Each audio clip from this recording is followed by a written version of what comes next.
May fine dining restaurant dito sa Montalban na nagsiserve ng steak. Maraming nagsuggest sa amin sa comment section na subukan namin kumain dito. Kaya nung anniversary namin, dito na lang namin naisipang mag-dinner. Nagandahan kami dito sa restaurant, napaka-elegant nito. At dito lang to sa Renatos Garden Restaurant. Nasa may barangay San Rafael lang to sa Montalban. Simula dito sa Louvers, may street sa harapan at diretso nyo lang yan at kaliwa kayo sa dulo. Nandito lang sila sa Colonel S. Cruz Street. Makikita nyo tong signage nila tapos kanan kayo. Nasa may bandang dulo lang sila at malawak ang kanilang parking. Mas maganda nga pala bago kayo pumunta kung grupo kayo, magpa-reserve na kayo para may sure kayo mauupuan. Minsan daw may mga events dito at pwede kasing rentahan tong place. Kami ni Maynard walk-in lang. Buti na lang may available seats for two. Maraming mga nagse-celebrate dito ng special occasion. Kagaya ng birthday, tingnan nyo may backdrop na sila. Tapos kakantahan at sasayawan pa nila kayo dito.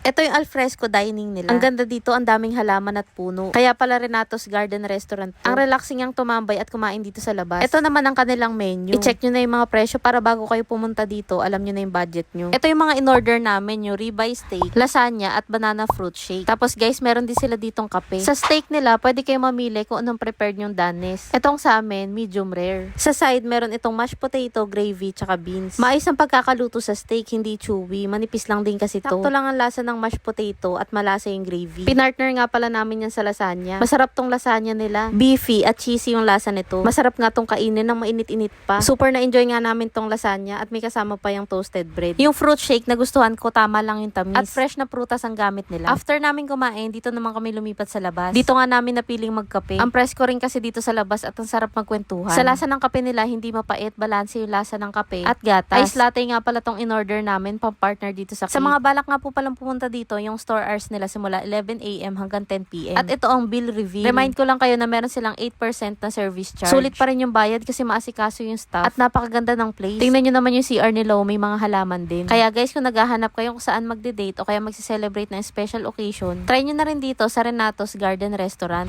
Maraming salamat nga po pala sa lahat na nag-comment na itry namin dito.